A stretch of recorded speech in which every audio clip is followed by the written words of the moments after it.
This is What a week. What a week. PoliTricks. Eta, good morning, good afternoon, good evening, good night, depending where on the planet you are. Welcome to another episode of Wow, What a Week, hashtag PoliTricks. Hanging out today with the Black Boer, ex-farce, and you are farmer Botsang the Boer. Hey, more meneer farce. Grand.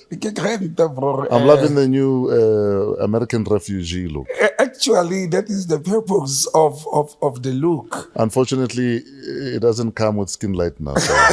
No. President Trump didn't ask for refugees from South Africa generally.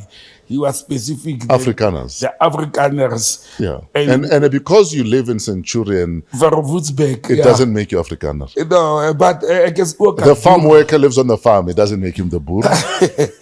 You know what I said? Yeah. I want to say to President Trump, in Afrikaans, I guess, Yeah. I'm also available. I want that refugee status in the USA. I mean, I've got khakis. I qualify. Yeah, but do you think Trump will also allow you to come with Mavis? Because Mavis is an integral part of your ecosystem. Because without Mavis, who's going to raise your children? You see, Pella, we often downplay the role of the domestic help in a lot of households. And you'll find that often they are the ones that raise the children because you are busy. They are the mothers. They are the one who cooks for us. They are the one who raise the children. And that's why you find a lot of farm workers for the African community in South Africa. Yeah. Their children grow up speaking the so-called black languages, or African languages, because they get it from auntie. Yeah, and that's the role they are playing. So I don't know this self-shooting of Afriforum and Donald Trump. How is it gonna work out? Because they can't take our auntie to the USA. Yeah. Should they decide to move, and they will actually end up being the aunties and the mavis and the domestic workers in the USA as refugees. It's not like you're getting a green card. And you know, the weird thing is, our auntie in the US are immigrants themselves. And he wants them out. He wants them out, yeah. So who's gonna aunties her in the US? You know, on a serious note, Tato, I don't think Afriforum, and let's stop with Elon Musk and Trump with their racism and Nazism. Afriforum did not think. Sure. When they did these actions, they didn't start now, recently with the expropriation bill. No, there's been a whole roadshow. It has been a whole roadshow since before the elections and all those things. They did not think, they didn't apply their minds. That they were shooting themselves or those that they claim to be representing on the foot. And that's why Agri, the South African Agricultural Committee, came out gun blazing. Sure. Because the people who are going to be most affected if Trump or the USA withdraws this AGOA deal, it's the farmers. The farmers themselves. Their exports. Absolutely. To the USA of agricultural products, including mainly wine. The USA is one of the biggest consumers of South African wine. Sure. And the wine farms are owned by the so-called Afrikaners. I don't like calling them Afrikaners because it actually means Africans. Sure. You know, we are being called blacks, and the colonial settlers are called Afrikaners, the Africans. But the Boers and the African community, and Boers, for those who don't know and who are watching us from all over the world, it actually means the farmers. So these African farmers, that's what Boer and Afrikaners mean. They are the majority, if not, over 90% farmland owners in South Africa, whether it's in the Western Cape Wines or it's in the Free State or anywhere. And some of the biggest beneficiaries of the very AGOA. Yes, they are the biggest beneficiary. That's why at some stage when I said to people, I like Donald Trump, what he was doing, people did not understand what I meant. I simply like the fact that he is going to press a reset button and unsettle the world.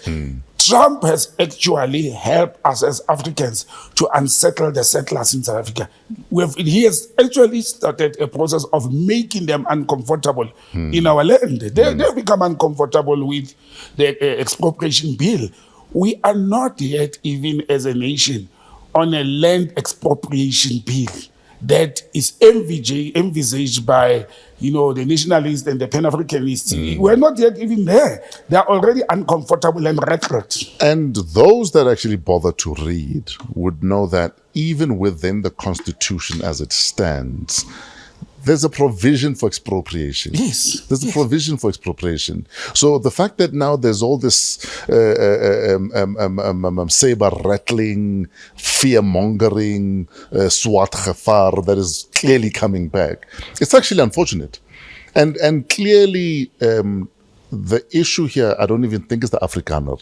I don't think Trump gives a damn about anybody but Trump. Yes, and his supporters and funders like Elon Musk. Do you think it's a coincidence, Botsang, that the day after he met with Israel, this button was pressed?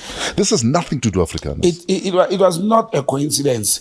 The Americans or the Trump administration and Netanyahu, they needed to defocus whatever he's doing in the USA to focus somewhere else in the world and to defocus the world from the ICC, the fact that Netanyahu is a wanted, criminal and genocide and mass murderer, genocidean and mass murderer.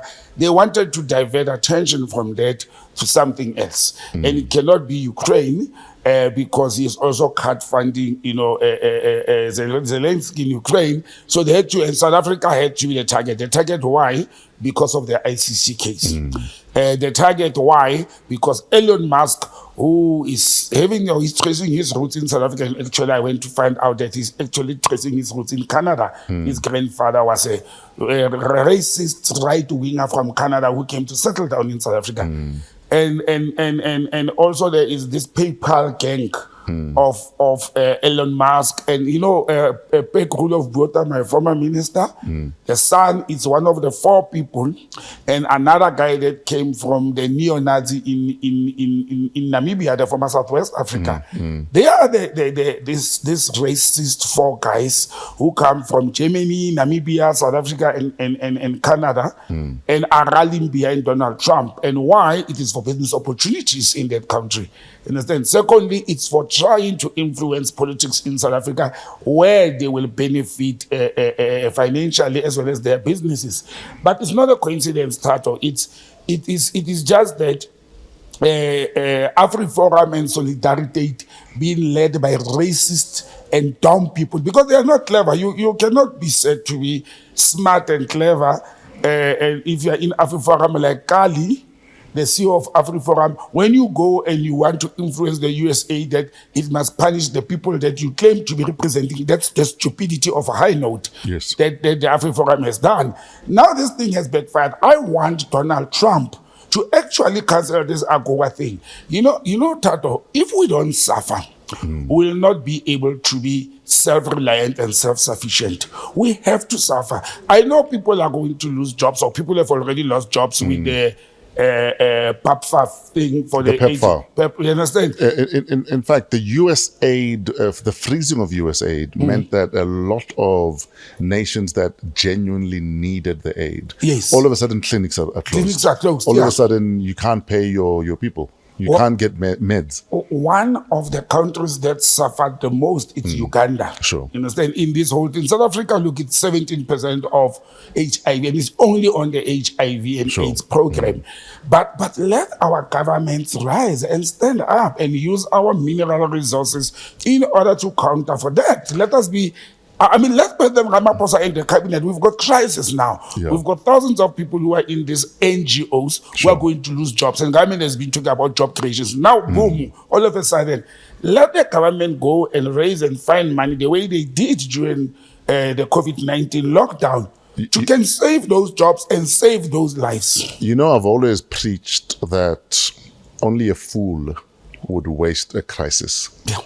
If there's a crisis looming, there's an opportunity for the true leaders in this continent, on this continent, to rise, to actually rise to this occasion, to this opportunity, to eventually say, actually, we don't need aid. Yes. We've got the resources. And if we managed our money and our resources and our minerals properly, we should be giving them aid. Aid, yes. Not Because the other way around. This aid, it's born from the resources that the former colonizers, the imperialists, and the West, and everybody else, including the East, are mining from our land. It's the theft, whether they are doing it legally or illegally, but it's from our resources. You know, when I was just thinking, when Trump and Afriforum and Solidarity and the DA were crying about the expropriation bill, I was thinking, why don't we start by expropriating the mines that are being owned by foreign companies? Not the Boers, not South Africans, because Boers don't own any mines anyway. You understand? And people are worried about the agricultural land, and I've said many times on this platform, agriculture contributes only 6% of our GDP. Tourism, land is contributing over 21% of the GDP. Why should we be worried about 6% when we are not worried about mining sector that is contributing over 36% of our GDP? And so why are we not expropriating the mines that are not owned by individuals? They are owned by international conglomerates. Then we would have rattled the Americans. When President Ramaphosa sits and say Trump, is sloganeering, Trump must keep his America and then I'll keep my South Africa. That was not recent, an old speech. Yes, no, I think 2018. Yes. Yeah. And let him live to that. Another disturbing factor that I've noticed, I was listening to an interview with the spokesperson of DERCO, Mr. Phiri, very young, eloquent spokesperson, very well-informed guy. And that DERCO is going to send, or not DERCO, the government of the Republic of South Africa, the presidency, is sending people, all delegates all over the world to can go and explain our position. And I was sitting there, and asking myself, why should we do that? Why should we? Yes, we have to communicate our national position to our friends and people who are hosting us. But why do we have special delegation that is going to go and fly around the world to go and tell different countries what is our position regarding expropriation bill when we've got diplomatic missions that are supposed, that's the purpose of a diplomatic mission. Let them issue communiques. Yes. If that's what they need to do. Yes. We don't need a whole roadshow. And if you are hosted in a country as a diplomat and your hosts do not understand your position, it does happen that the hosting country, the Minister of Foreign Affairs, the Secretary of State in the US in this instance, will call the South African ambassador or representative to say, we are reading this thing, we have received a communique, can you please come and clarify it? Why should we have a special delegation? Are we being micromanaged as a country that we have to explain us? I mean, for example, I listened to Macron. I listened to the interview where they were after Trump spoke, and they interviewed President Ramaphosa and they interviewed Macron regarding the expropriation of Gaza. We were neutral. Again, we were like, no, it's a sovereign state. Macron was very clear to say that will be wrong to do. That is disrespecting, the lives of other people and so forth. And we are not taking that stand. And we are not. That's why Julius Malema was saying President Ramaphosa is being walloped and is, Trump is treating him like a baby. And people are saying, no, we are not a fighting nation, we are diplomatic, we want to handle things differently. Until when and to what extent? And yes, you can apply all the diplomacy in the world, but at some stage you need to actually always remind people that we're a sovereign state. Exactly. And you will respect us. Exactly. You will respect us. We respect you and the bad decisions you're making, but your people voted for you. Yes. So carry on. There's a US law that made it illegal for US companies to bribe foreign officials. It's been legislation since 1977. Okay. So if Botsang Incorporated from the US is trying to do business in Uganda, before you could bribe the official, let's say in Uganda or in Taiwan. And then legislation was they came up with legislation in 1977. Yes. That said it is illegal for any American corporation to get bribe to bribe a foreign official in the hope that you're going to get business from them. Okay. Trump froze that legislation last week because he says this will mean more business for American companies. Trump is a businessman. Like zero shame in his game. Yeah. He's like, our companies should be able to trade fairly with others. And if others are greasing palms, why can't ours? But it remains illegal in the US. He doesn't care. He cares about the US, and I liked him for that. You understand? If those ones in Africa or in a shithole or anywhere else in the world are prepared to be given cold drink and be bribed, bribe them and let us do business. We are in the business of making money. Bribe them, but also in one of the legislation, this one is a complex one. Yeah, you know, he, she, be LGTBIs thing that he stopped. Now the alphabet gang. Yes. Now he signed during the course of this week a directive that the DOD, Department of Defense in the US, must stop a budget of an average of $8,000. These are actual figures, which is an average per person per month of about 1,900 soldiers who are, what do they call it? Are they transitioning? Yes, who are transitioning. Because apparently when you go after this sexual change thing, there is some form of medication you have to be on. Yeah, there's a whole regime you have to follow. You have to follow. So he wants to stop it immediately. Yeah, they've stopped it. He has given an order. Mid-treatment. Immediate. There must be dire consequences to stopping a process like that mid-process. He is saying they must fund it from their pockets. Why is it being funded with the state money? But also, if you want to see how sick Americans are, how did they end up that being if you decide for a sex change, that it became the responsibility of the state? Absolutely. How did they arrive there? Because it's your choice. If I decide to go and bleach my skin, why should the state, being my employer, be responsible for that? I agree with you in that regard, ne? But where people have started and the state was funding it, I think you have a responsibility to see to finish. But say there'll be no new funding for said process from this day. But you can't, in the middle of a transition, say to Botsang, sorry, you must now fund it yourself. I think that's inhumane. And Trump. Let me tell you where I agree with Trump. Because they've also reversed the decision that allowed for trans women to compete in women's sport. And let me tell you why I disagree with trans women competing in women's sport. So as much as you might transition and lower whatever testosterone you had as a man, puberty gives you other gifts that never go away. Your muscle density, the muscle density you get stays with you for the rest of your life. I mean, your muscle mass, your bone density, you can't dilute your bone density. So you will still have the structure of a man, but competing with other women. There is no way that is fair. You already have a comparative advantage. And I'll tell you right now, if the entire world bumped its head and decided that, okay, we all agree, trans women should compete with women, I can guarantee you within 2 Olympics, every podium finish will be a trans woman. Will be a trans person. Because women, natural, what are they called? Cis women. That cis women would not be able to compete. So I agree with that one. But to victimize people the way he's carried on, for me, it's a problem. The Americans deserve Donald Trump. They voted for him. They voted him into power. They believed in his policies. He never minced his words, and he is doing exactly what he promised to do when he gets into office. Like I said before, let them scream, tumble, go up and down. They deserve, the same way as we as South Africans, we deserve President Ramaphosa. We deserve the ANC, DA, GNU, because that's how we voted. And certainly that's how democracy works. And the world is waking up, Tato. The world is waking up to say this democracy that we were taught at school, that we were told that it is the best thing on earth.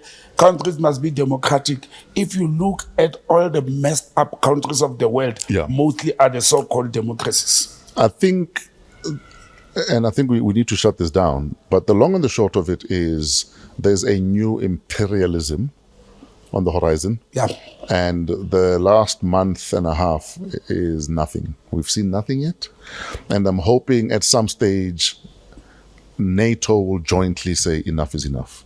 Because at some stage there has to be a unified voice that says enough is enough. Let us not see. On our watch. Let us see if it will happen. Let us see. I doubt because if America eventually wants to go it alone, then we should be willing, all of us, to say then go it alone. Let America go alone. Go it alone if that's what you want to do. We've been a global village, coexisting, codepending on one another. All of a sudden, you want to come and bully everyone. Well, be an imperialist in 2025. That's and blatantly US. so.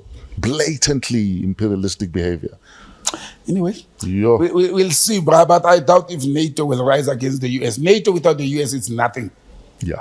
There's a saying, F around, find out.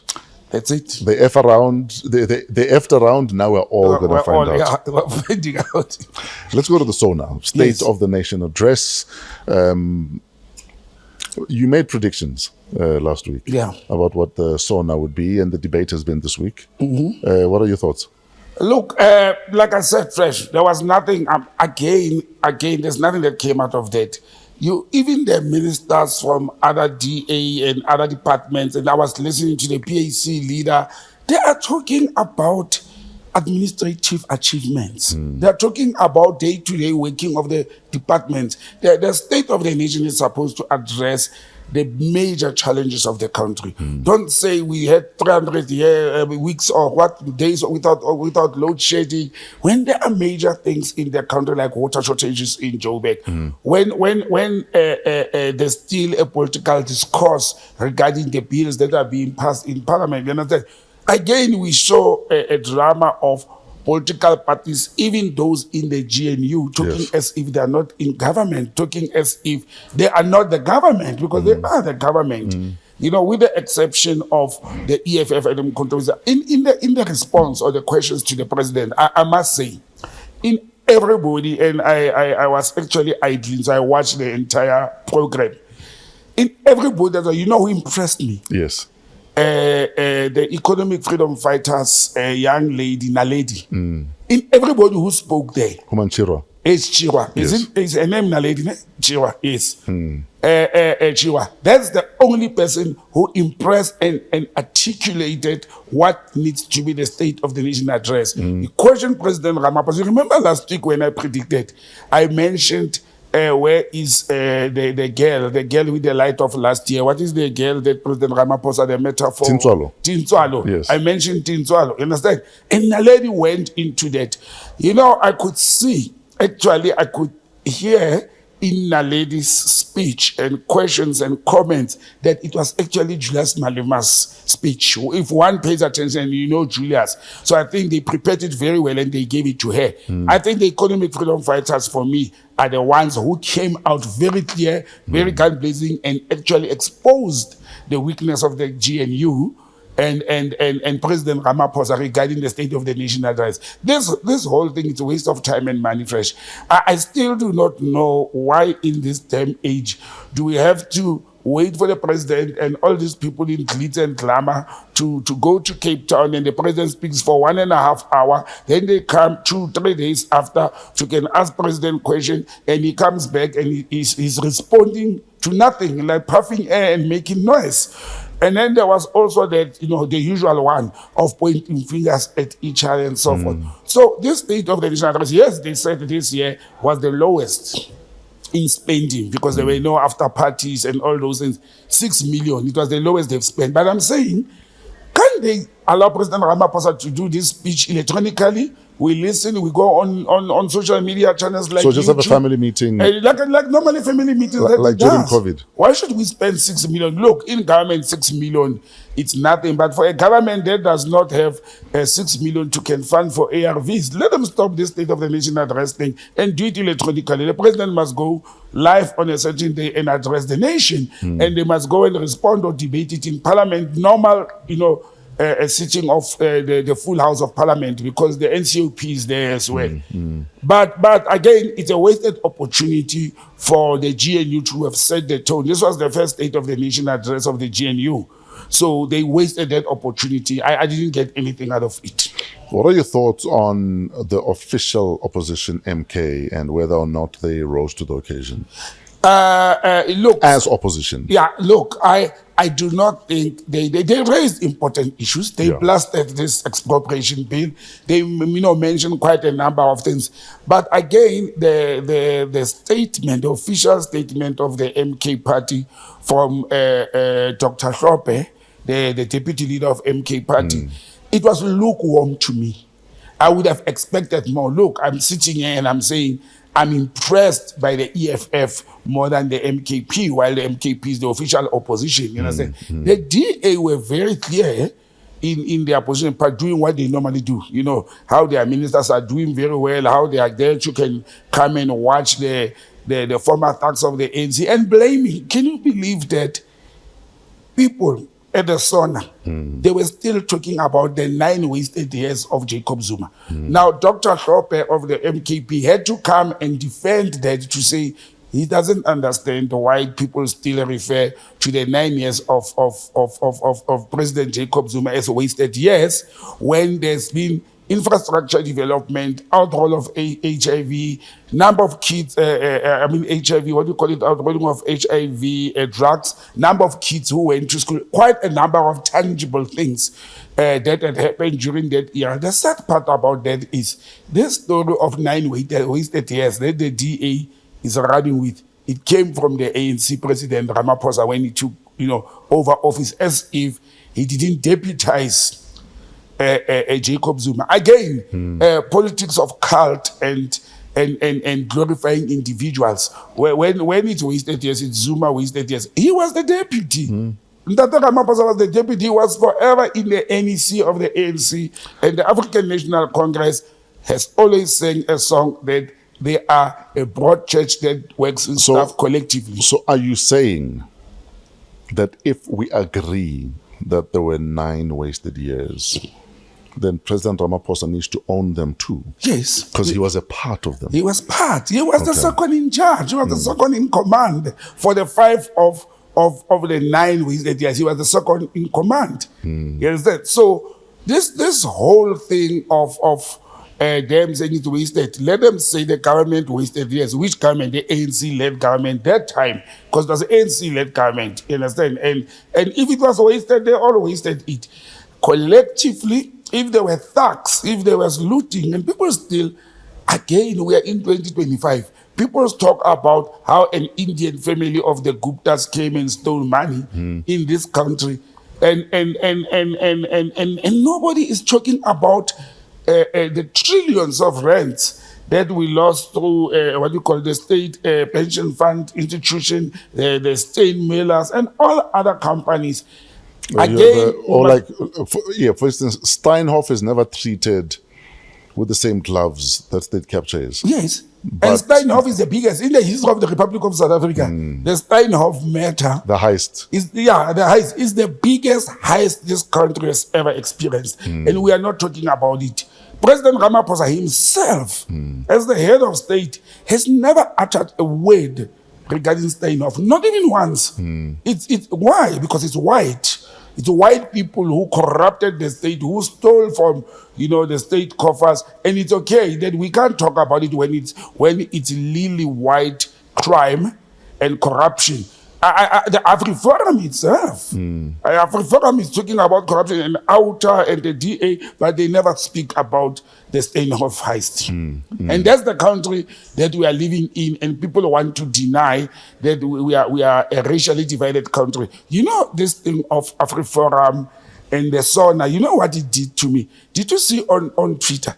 It actually showed the world that this rainbow nation is a farce. It's a fake. The way South Africans went on each other's throats. Yeah. It clearly showed that there is something that has been put under the carpet, and racial violence is simmering in South Africa. You understand? I don't know what will I do where I stay. That's why I'm dressed like this. I think my Africans neighbors will spare me the day this thing erupts, because we are taking it for granted. And I want to say to our African friends and, fellow country people,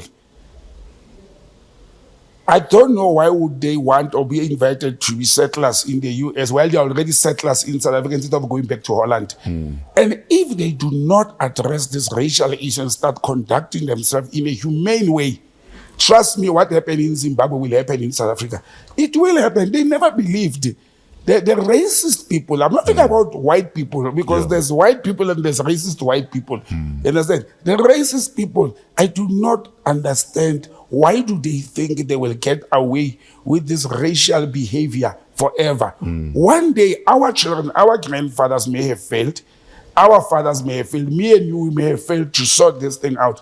Our children will not go and talk about Robben Island and exile and political parties. They will rise against their children. So they're not investing wisely by trying to create this racial, classicist, superior, people. They are not, because our children, they are also having their own identity. Sure. And they are investing racism in their children. We are investing liberal minds into our kids, and they will rise against their children in future. And the parents will not be there to defend themselves. You know what I'm looking forward to? I'm looking forward to someone with a sober mind taking the trouble to understand that the slogan that often Julius is accused of calling for genocide about, in the bigger scheme of the struggle, I think that is, that's my gate. Sorry, my gate rings here. So yeah. In the bigger scheme of the struggle, Maburu does not refer to farmers. Yeah. Maburu refers to the system. The system, yes. The repressive racist system. Yes. It was never about farmers. But because it suits the narrative of demonizing Juju or anyone else, or whether it's the Peter Mokaba. Yeah. Because it suits that narrative, it's easy to jump on the bandwagon, to just take the boer and think, this guy's saying farmers must be killed. Must be killed, yeah. But that's not what Maburu was in the context of the slogan or the song. But it's like no one wants to do the research. No one wants to read what the Human Rights Commission actually concluded. What they concluded and ruled on that slogan. Yes. Because that slogan is not calling for a genocide. No. But no one is willing to read, understand, comprehend.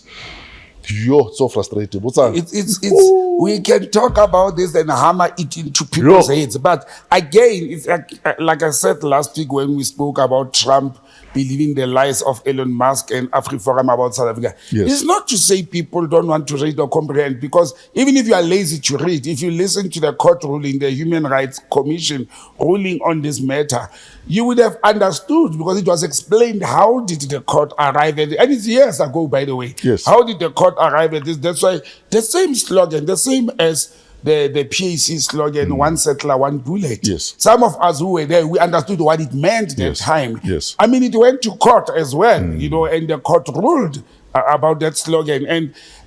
But we are dealing with people who do not want to change, to transform, to accept reality. And that is the danger of the society in South Africa. This mixed masala, racial, rainbow, fake society that we are sitting in. And that is my biggest fear, Fresh, that they are hungry people. And I've in the past used the example of after the color line, it will be the wealth. The hungry people of Alexander and Weinberg will jump the highway into Sandton one day.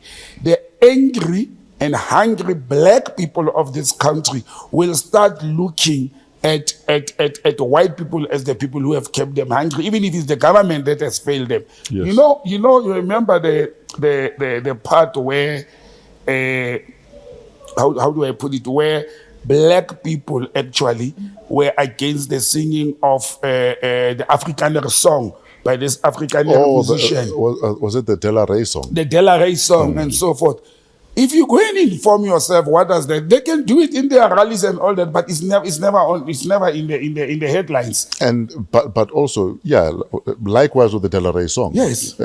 Yes, there was an uproar about it, But if you read about who General De La Rey is, you'll understand it had nothing to do with black people. No, nothing. There was nothing racist about the De La Rey song. No, if anything, it was about don't be afraid to stand up for yourself. Yes. It's a courageous song. If anything, it's about learn from how he stood up. During wartime.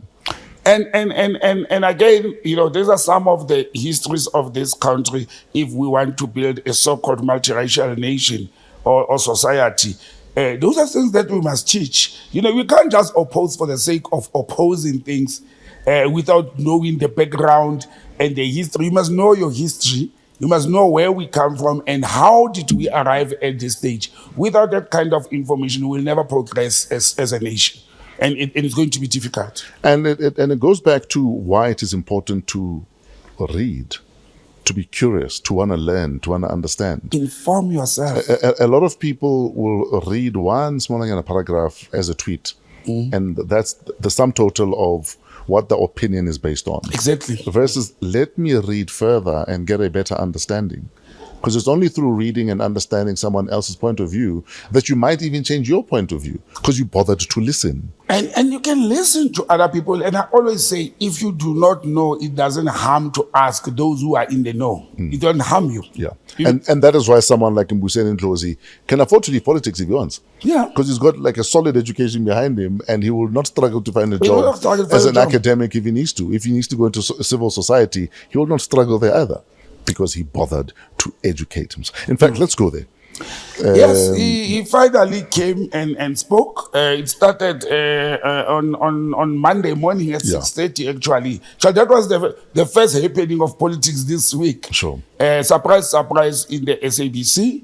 With Ndlozi Mbeche. I watched that interview. The guy is very good, eloquent, and he's humble. Like I said last week, Dr. Ndlozi is humble, but he did talk about what transpires openly. During the course of this week, he was on the Power FM chairman show with he's been on the whole road show. He did the Mac G show podcast 2 days ago also. Yes. But what I've noticed, his responses are the same. So he's very measured. Very measured and very well prepared.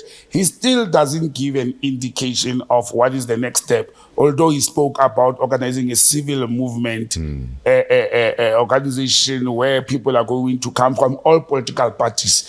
But what came out of Dr. Ndlozi was that, and this is one thing that I picked up politically, that the fallout with, and he kept on saying with the leadership, he didn't want to say with Julius, understand? It looks like when there were engagements and negotiations prior elections and after towards, that black unity, the progressive front, he favored engagement with Umkhonto weSizwe Party and other so-called progressive organizations. And he fell out of when Julius wanted Umkhonto weSizwe to be swallowed on a well-established EFF because it already had structures. It was already the third biggest party in the country. Ndlozi was one of the people who actually favored to say, instead of going and pulling out and being angry like a little child, let us go with this progress. They would have moved. The unity, so he was talking more about unity of the left parties in the country. He wanted them to come out united, not just to say in parliament we will work together. You see, the guy is very progressive. This thing of we'll vote together in parliament where our policies are the same, it's nothing, because parliament never delivers anything to the people. They pass acts that pile up dust, but he was simply saying, let us work together in municipalities, in provinces, where if we can take power, we will be able to be progressive as a nation. And Fresh, how long have we been talking about there's only one thing that's keeping African people behind? One, and it is not white people. It is division amongst black people. Sometimes the division was sought by the apartheid agent, by the imperialists, and by the racists. But we also amongst ourselves have allowed to be divided over things that has nothing to do with white people. Why is it difficult for black political parties or the so-called former liberation movements that are supposed to represent black interests to unite? People are talking in the ANC, for example, they are talking about, no, but we are not a black organization, we are not racist and all that. For me, that's utter nonsense. For an organization that was formed to liberate black people and return land to black people or African people to stand up and say, no, but we can't enforce or talk about uniting black people. Why not? Who will be harmed when African people gang up? Not against anybody. When African people teaming up, who will be harmed? When you have a bigger African family or relatives, and they decide we're going to take all our money, we're going to buy a soccer team, we're going to contest on a soccer team that is playing in the PSL, the Professional Soccer League. What's wrong with that family when they do that? You understand? Whom are they harming? People cannot come and say you are doing crowdfunding when you want to progress as a family. We are African people. Yeah. What's wrong with us uniting and doing things for the best interest of the African people? There's nothing wrong with that. And I think progressive white folk that understand that Africans uniting is not them uniting against them. Them, yes. They will actually possibly buy into that. Yes. Me saying I am all about black consciousness is not me saying I hate white people. No, or that I'm against white people. Yes. In fact, I'd encourage all of us to have a consciousness about ourselves. About ourselves. So that when we meet, we know exactly who we are at a personal level. And that we must respect the other side. Yeah. It's not to say because I'm pro-black consciousness, I hate white people or white people must die. There's nothing to do with them. That is what I've picked up from conversations with Dr. Ndlozi, that his level of thinking and where he is going, the direction he is going. I mean, look, all political parties are, inviting him, everybody's, but I can already see the picture. You can, look, the SABC is a national radio, and he has already stated that he's leaving political parties, that he was very clear on, and I think it's a good move for him. Looking at his personality, his character, he does not deserve to be in politics. Politics, it's for pigs and dogs. Understand? Those who don't care, those who are not afraid to play in the dirty mud. Understand? So, and Ndlozi is not that kind of person. To see it as an academic, educated person, and you want to reason with people who sometimes throw reasoning outside the window, through the window, it's a very difficult complex to be dealing with politicians. I mean. The man must not be lost. I'm glad that he's going into the civil organization or civil movements. And I think where it's going to be used, there's already a call in the country of what do you call this thing that President Big and others are calling a national dialogue. The dialogue. Yeah. Fresh, I'm one of the people who's against the national dialogue. I think it's a waste of time. Waste of time. I think if you still don't know what your people want at this stage, then vele they are right when they say you're not in touch. Yeah. And people have been lamenting that you guys are not in touch with what your people want. And in fact, funny, I was listening to the Africa Malani show, Early Breakfast on Talk Radio 702. And he spoke about, literally just yesterday morning, and not a single listener agreed that there's a need for a dialogue. In fact, the one said, they know what we need. Yes. They have not delivered it. Yeah. Another one said, no, there was a dialogue the other day. We voted. That was the dialogue. That's the dialogue, yes. And then another one said, the way we voted was the dialogue. Yeah. But clearly we were not loud enough. So we need to be louder at the next poll. I laughed so hard. I agree with those listeners. But again, my problem with this call for a national dialogue, people like to be in symposiums, air conditioned offices, talk big language and big English, write papers, and the next thing they are there in suits when the people out on the street in churches and what, they don't even understand the nonsense and the gibberish they are talking about. My biggest problem with the call out for the national dialogue is the people who are calling for it. The very same people who were political as well as business leaders in this country are the ones who are calling for a national dialogue. Now, you failed. President Mbeki had 2 terms as the head of the country. And he's got various platforms like the Thabo Mbeki, leadership school at UNISA. He's got the Thabo Mbeki Foundation, like everybody has a foundation.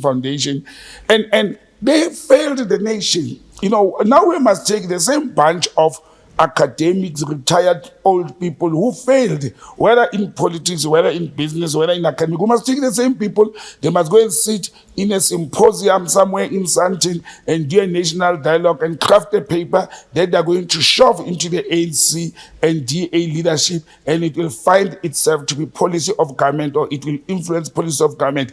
I think the people must be, how do I put it? We must rally people to reject that process, because they just want the status quo to remain. Remember, old retired people and rich people, they don't want to be disrupted from their comfort zones. They are very comfortable. They don't have anything to worry about like a 20-year-old youth. And why is the dialogue, or the need of a dialogue, why does it coincide with you not winning an election? Exactly. Outright. Exactly. Because had you outright won the election, would you still call for a dialogue? Will you call for a dialogue? Exactly. You're 100% my brother. President Mbeki came out of retirement with Chokio Sekhwale, Matthew Posa, and I can't remember who, to campaign for the ANC when Umkhonto Wesizwe was formed. And they campaigned. What did they want? They still wanted the African National Congress to continue being the leading party with over 50%. So according to them, the ANC has done right and well for this country. According to them, the people spoke through the ballot box. And now they are realizing, well, our strategy did not work. The ANC lost the power, and there's indications that it may lose further moving forward. Now they want to call for a national dialogue. So they want to keep the country in the same position it has been, where the rich remain rich, white people's privileges are protected by the Constitution. Understand? The minority in South Africa, whether it's by race, whether it's by minority, by gender or what, are highly protected in this country. And the majority, who happens to be landless African people, are remaining poor. The levels of poverty are increasing. You know, I see people celebrating that the economy grew with 0.8 percent, and people are celebrating that our foreign debt is forever increasing. What is there to be celebrated? What is there when everything that's bad is going up in South Africa? Everything, the crime, you know, everything that is bad is going up, and we sit here and we think we've got a progressive state. We don't. We've got a regressive state. We are moving forward. We talk nice. We talk a lot, and we produce a lot of good papers and all that. And what happens after? We don't see the results. You can have good policies. You must be able to measure your progress with the results. You know, that's why, especially looking at this back and forth about a white genocide, a part of me wishes we could find a voice that both sides actually listen to. And that can actually have everyone understand that we are all on the same boat here. And in this boat that we're all in, that could sink any time, depending on what happens. Exactly. We have people who are violent, and we are all at the mercy of those violent people. Not white people at the mercy of them, not just women and children. In fact, if you look at the statistics, men are probably the biggest bunch or the biggest cohort of victims of this violence, of this violent bunch. Yes. We are all in this boat, and we are, I'm sorry to use this word, we are all effed if we don't deal with the violence. And this violence, unfortunately, will always be visited upon the soft targets. Yes. If you live in an isolated area, as a farmer, as a farm worker, you are a soft target. You are a soft target. If you're walking down the street, even as a man, you're a soft target. If you're a woman walking down the street, you're an even softer target. So soft targets are at the mercy of this bunch of violent people. That is our enemy. And if the sooner we wake up to that and deal with this bunch of people who think it's okay to be violent, to kill, to rape, to maim, exactly, then maybe we will start going somewhere. But if one group feels like they're a victim, another group feel like they're a victim, but we're not saying, guys, we're all fucked here. I apologize for using that word. All of us. Yeah. But that's exactly the problem. If you look at the police reports, and the stats, 18 black men, and they're specific because when they do statistics in South Africa, they classify them according to race. 18 black men are killed in South Africa every day, 18 per day. Yeah. And they're killed by who? By other men, or by other women, or by animals, by accidents. But mainly by other men. Yes. And if we don't deal with the problems in that manner, we have a violence problem. We are a very violent society, and we don't want to be dealing with that. You know, I come from old school. I said, let us put, if it goes to a push that when I wake up every day, there's a soldier on my street with an R5 rifle for peace and security, I would rather have that. Yeah, but you know what they're going to say? Be careful what you ask for. Do we want a militarized state? You know what? At some stage, we need to actually say, maybe we need a bit of militarization. Not even maybe. I think we if that's what we need to do, that's what we need to do. Yes. I'll give you an example. There were a few cash and transit heists in Botswana. Okay. And government decided, okay, we'll actually then send the army to be part of the escort of these vans. Yes. What happened? Stopped. The heist stopped. Yes. Because you are matching these people. The police themselves have said guys with heists are well-trained people. You know, the way they execute this. So they are what? They are military people. Let us send the army to be dealing with them. Let me be the same force, the same power. You want to go and send a normal security guard who is not trained militarily, who has been trained regimentally, to go and deal with a heartless criminal. It doesn't work like that. Yeah. And as a nation, we have to start coming out of that. This thing of talking and writing beautiful books and what. You know, somebody was saying to me, Botsang, why don't you write your thesis and get your master's? I said, what change will it bring? What difference will it bring? And I'm certain since we need a dialogue, can we start maybe with a referendum? Asking everyone of voting age, please give us permission to bring the military where we might need their might. Yeah. To see what people say. See what the people are saying. People are tired. Yes. People are tired. Yeah, so instead of the clevers, I'm not going to say the clever blacks, because the clever blacks and clever whites. Instead of the clever say, be careful what you ask for, we are from a militarized state before 1994. At some stage, something has got to give. Because nothing changes if nothing changes. Exactly. Yo, guys. So let's have a referendum again. I've always and ask people, would you be fine if there was a police, an army van on the street corner? Yes. I will cook dinner for them every night. Yeah. Personally, so you don't have to take it out of your own budget. Exactly. The people will feed them. The people will take care of them. Look at the security companies that are all over our communities. Yeah. How we respect and we take care of them. Because I feel safe that I'm sitting in the studio and there is a security patrol. Even if I don't pay for that, my neighbor is paying for it. But the fact that there's visibility of security. I can tell you right now, my neighborhood watch, we have a WhatsApp group. Yeah. We will gladly adopt a whole platoon if that's what we need to do SANDF. to come and patrol our area. Yeah. And because we live on plots, you are soft targets. Very soft targets. You are isolated from normal movements. My man, you have no idea. You have no idea how isolated we are. It's actually crazy. That's why I'm saying that I will personally adopt 5 guys from the army to come and patrol in my area. Anyway, brother man. Let's move quickly. Speaking of camouflage and the army, the MK are in the news this week. Yeah. Duduzile, Ngwana wa Baba, twin Sarah Baba, was in the news. Oh, she's a twin, yes. Yeah, yes. She's in the news for yelling at Floyd Shivambu on social media. Hey, you even call it yelling. Yelling, it's swearing at and swearing yelling at. Yeah, you know, Fresh. On a serious note and political, I don't think it is just to do Zile yelling and swearing at Floyd Shivambu, the Secretary General. It is actually a very sad state of affairs from controversy. And let them be warned. People will start saying it's infiltration of the enemy agent and all those things. Ill discipline. It destroys organization, not only political organization, but even in a work environment. Once there's an element of mistrust and ill discipline and disrespect. If you don't respect each other, it destroys organization.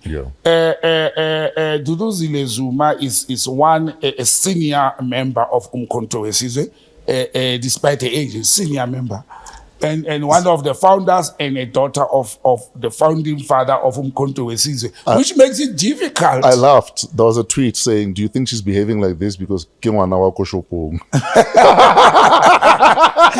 You remember the old? Yes. Yeah. Now I think there's underlying factors. Yeah. I'm very close with quite a number of people in Umkhonto we Sizwe, like Andile and even Tlamulo himself. But I can tell you there's underlying factors and they are not being nipped. I think... okay, how would you advise the MK party to proceed from this day going forward? Look, let me first tell you what MK survived and it put them in a better position. When Umkhonto we Sizwe was founded, first it was being described as a Jacob Zuma clan, what family business, what. It grew... that over that. Then it moved to a point where it was regionalized. You said it's a Zulu party from KZN. It went up to demonstrate that it's actually not just a mere Zulu party from KZN. Another challenge they faced is it was the disgruntled people from the ANC, but it has now quite a number of people who are not disgruntled from the ANC. And you look at the voters, most of the people, I mean, to secure almost 3 million votes, 3.2 million votes. You can't tell me that it is currently members of the ANC. So they've handled that part properly at the beginning. They've survived the worst part. You know, a political party first year of existence is a very difficult part, especially when it has elements of people who are being painted dark by the media and is seen with as dark people. Now, they should use the same way of doing things. How did MK survive this? It survived because they managed to contain and handle things in a disciplined manner. You know, there was command and control. Yes, they may be wearing camouflage and all that and look militarily as Umkhonto we Sizwe, the military wing of the former ANC liberation movement. But they managed to say there's command and control. And if there's command and control, members of Umkhonto we Sizwe like Ndlozi Zuma, as a member, forget the surname Zuma, as a member of Umkhonto we Sizwe, like all others, they will have to listen to the command. Unfortunately, that's how it works. Yeah. You understand? There's a central command team that is commanding the organization, but personally, ill discipline of individuals within the organization. I mean, that's not all that happened with Ndlozi. She was asked to apologize, and the directive from her father, who is the president of MK, was very clear. Apologize to the SG Fletsi Vambo and stop this thing of which initially she didn't, though. She didn't. Initially she wrote she apologized to the party, yes, and for her behavior. But was zero mention of the SG. Yes. But she's back again with another apology. Yes, she now issued an apology. That one was rejected by the party. The first apology. Now she has issued another one. And you know what I said too, when things like this happen, I always say, if it doesn't harm you, if it doesn't take anything away from you, it is easy to apologize genuinely and let this thing sail and focus on building the organization. You understand? But there's other things that happened. There are media reports, and for me they are unconfirmed because I even heard Umkhonto we Sizwe issuing an official statement. You remember earlier on you asked me about how did, in my view, MK fare in the SONA response. Ah, yes. And I said it was lukewarm. That's not what I expected. There's media reports that Dr. John Hlope, the statement at SONA, because when he was reading, I like the guy, and the guy is a former judge for God's sake. He's very eloquent, he speaks well, he knows and he understands politics. He may not be a politician, he's not a political material, but when I was sitting there listening and looking even at the body language of Dr. John Hlope, I realized something, it's not right. I was not happy about this. I expected more.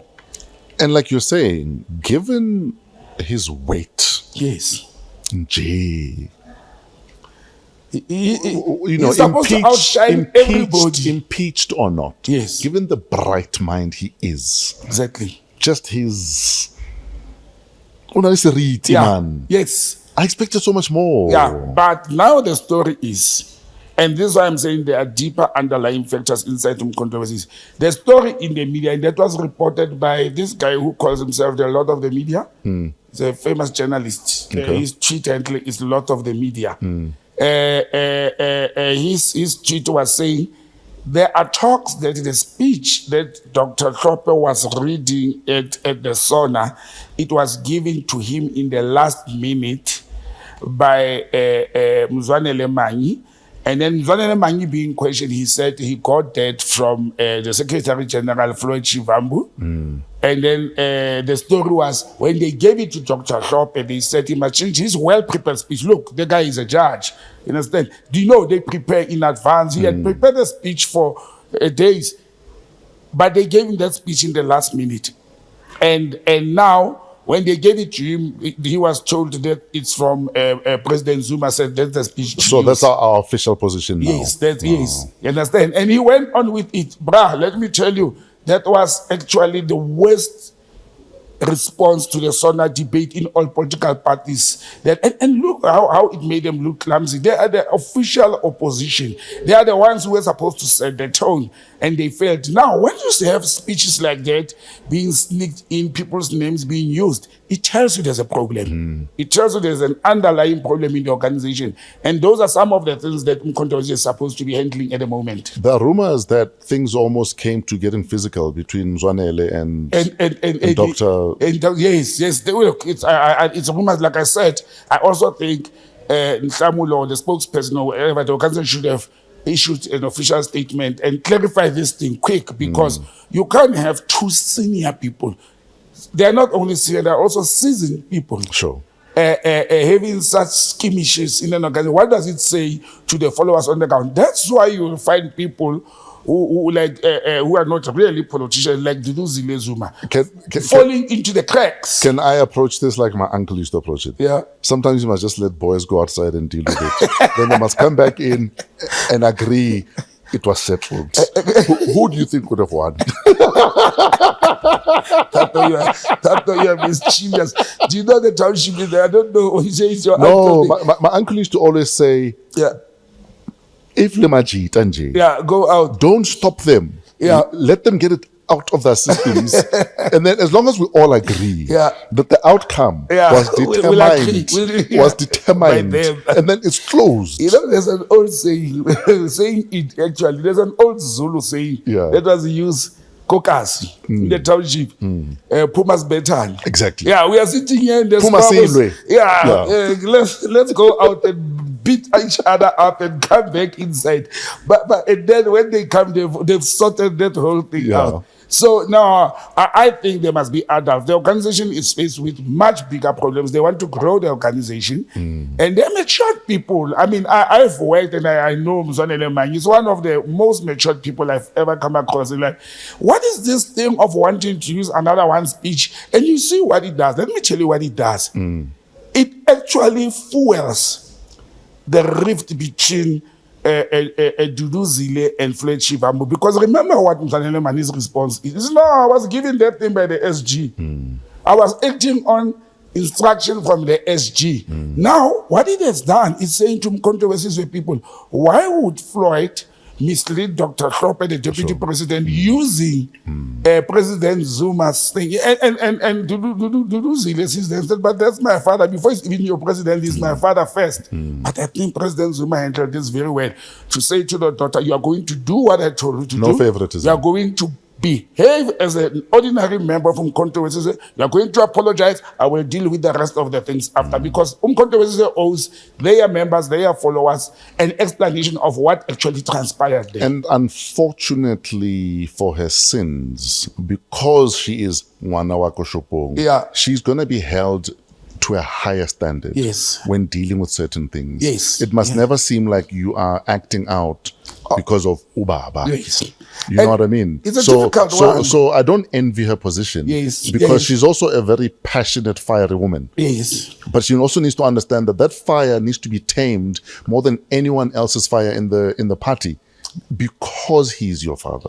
And that's the difficult part of it. I feel sorry for her, actually, because anything that she's gonna say, even if it's right, Yes. that people who don't agree with her, Yes. it will be looked as if she's saying it because she is the president's daughter, who is very close to the daughter. I actually saw the twin, Duduzane, tweeted as well. Did you see that? That I stand by my sister. Now, he's not in politics. Can Duduzane please stay with his nice haircuts and shiny suits and leave politics? He's a businessman. He must go and deal with Johan Rupert and Patrice Motsepe.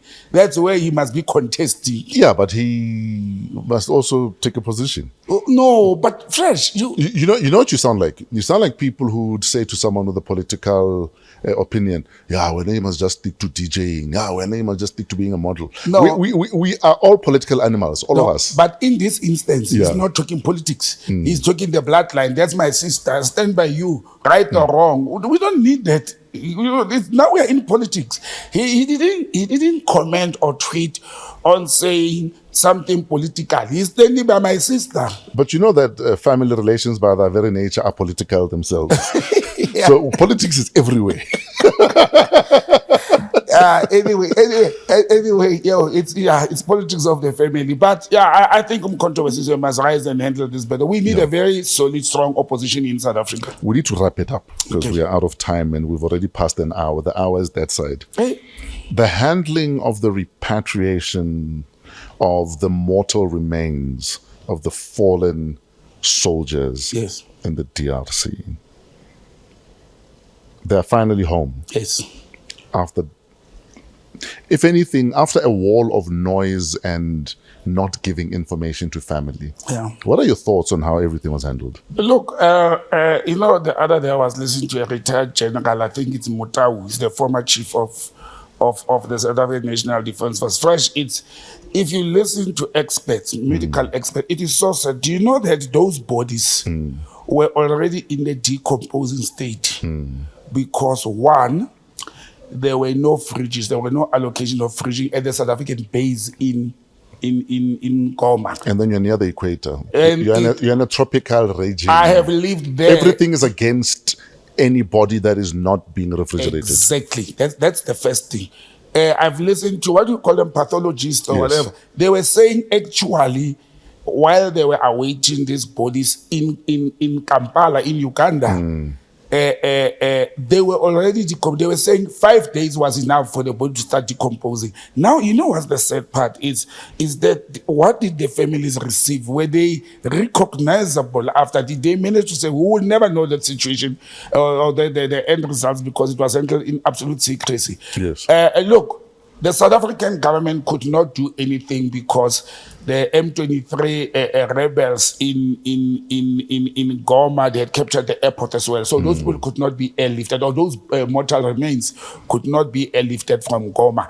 The closest, and this is where politics failed us, the closest airport from Goma, after the Goma airport that's captured, it was the Kigali airport from Rwanda. Yes. But because of the fight and the undiplomatic, skirmishes and squabbles between President Ramaphosa and all that, they couldn't do that. I mean, the Rwanda Defense Force could have actually even airlifted those people out of Goma into Rwanda and into South Africa. They could have done that. Hence I'm saying, maybe I watched too much TV, I watched too many movies, but it can't have been impossible to even find a South African with a private helicopter. Not even a helicopter. It's just a private helicopter that could have, if it means we beg for a ceasefire so we can repatriate them, we do that. But they had already given a ceasefire, the M20 rebels to can remove the mortal remains. The other question that I'm sitting with is, in that instance, because it's an emergency instance, there's temporary ceasefire for 1 day. Why didn't we use our military jet? Why didn't we lose our big jet? One jet could have carried all those bodies into South Africa. That is why I'm so confused. Especially when understand. So I think in this instance, look, we are not military experts, me and you, but I'm simply saying there's a war, you've got fallen soldiers, and the rebels, the people who kill them, are saying, for 1 day we'll ceasefire, come and take the bodies. Why didn't we put a jet there? Why didn't we say a military big bomber jet to go and pick them up and bring them home? Then they were on the road. from Goma on the road. A bad road.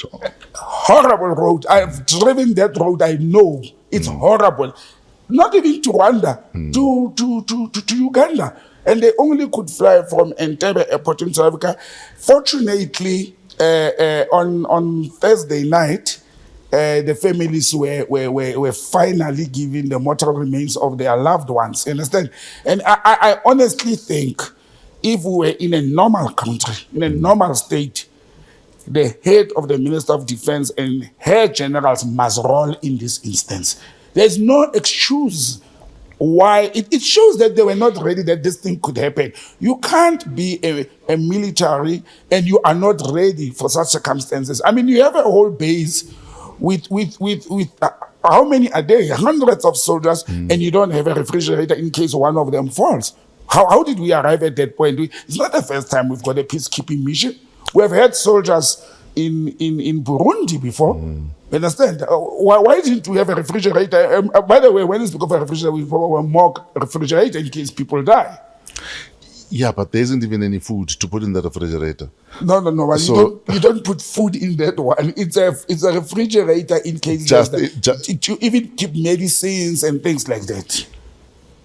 You know, I almost have tears in my eyes because of your optimism and thinking that all of a sudden a culture of heads rolling will grow out of nowhere. It's not. There's zero culture of heads rolling. No, I'm very surprised that the public service still have people who mess up, and they are redeployed, move somewhere, and it's okay. People get away with this thing. I mean, the DA will sit in parliament, heads must roll. What happens? The president is not taking decisions that incompetent people must move. And not only move people out, sometimes charge them. You understand? Sometimes charge these people. If, and I'm saying if carefully, if there's a finding after this talk in parliament and the committee that there was wrong decision making by the generals or the leadership of South African National Defence Force, they must be charged. The Defense Force has courts, has military courts. They must arrest those generals and charge them. If they're found guilty, they must be jailed. That's how it should be done. When people steal money, whether they are mayors or councillors or ministers, and they are found with corruption and fraud, they must be charged. They must not just be removed and fired. Charge them and jail them. And we don't have that culture in South Africa. And that's why we have the public service, that it has become normal that people are corrupt. Corruption has been normalized. To steal, nothing will happen. To overspend, overspending is stealing. If you look at governance, if you are overspending the money or spending it on wrong things, or just fruitless expenditure, yes, it is actually stealing from the public purse.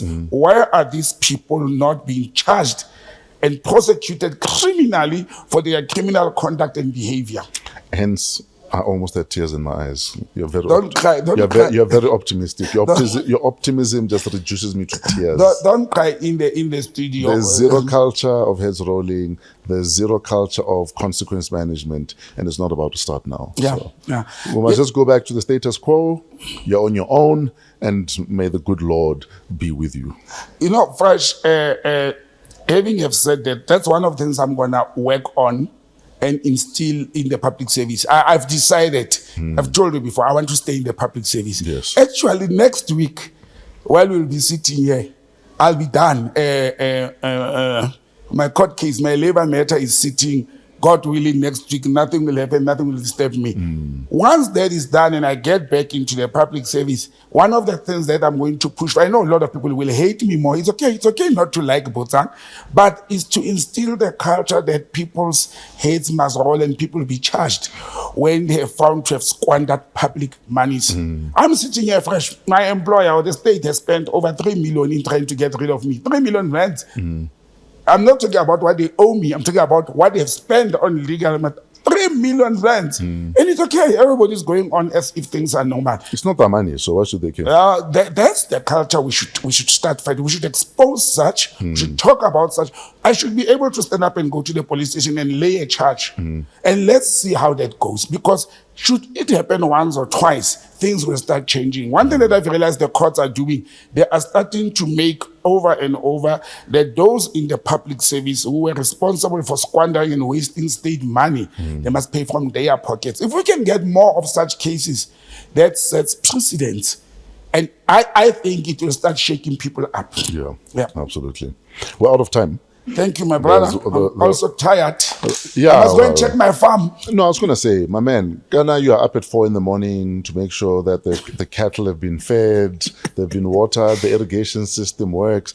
You know, farming is such brutal work. And to find people who are so passionate about it, not for me, I believe it takes a special kind of person to want to do it at the level that some of the farmers in this country farm at. I'm a dog farmer, I know. Yeah. You know, you're just a breeder. You breed marriages, children, and dogs. Thank you, John. Botsang, thank you very much. Thank you very much, Brother Fresh. And we shall see you next week. Where do we find you online? botsangm@gmail.com and on WhatsApp 082-485-9100. And on social media handles, it's @botsangm. Thank you very much for hanging out with us, as always, on Wow What a Week, #PoliTricks, with Fars and Botsang. We do this again next week, same time, same place. Coming to you live from AMP Studios, downtown Johannesburg. We are part of the Africa Podcast Network. Email us at waw@africapodcastnetwork.com. Shout out Trevor and the team at Pezulu Works for the cinematography, and also to Otis the Flo Fraser for all of the imaging. Our executive producer is on maternity leave. Shout out to Keletso and baby Marang. Marang, good luck. Naram Taba. So good luck, Marang. Till next week, have a wow week in spite of yourselves. We're out of here.